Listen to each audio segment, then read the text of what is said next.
यस्तो प्रकारले ल्याएकी केटाहरूले आदरणीय स्पेसल थ्याङ्क यू भन्न चाहन्छु मेरो दाइलाई सरोज दाईलाई धेरै धेरै धन्यवाद उहाँको मम्मी हराएर प्लिज आइदिनु होला स्टेजमा सरोज दाई thank you so much Saroj दाईलाई त्यसै गरी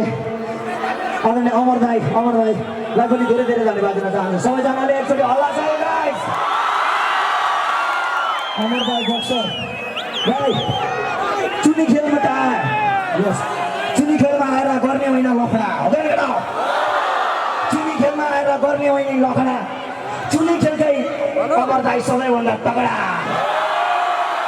यहाँ जे नि हुन सक्छ दाई इच्छा बेलामा यहाँ रिसका बेलामा ओके थ्याङ्क यू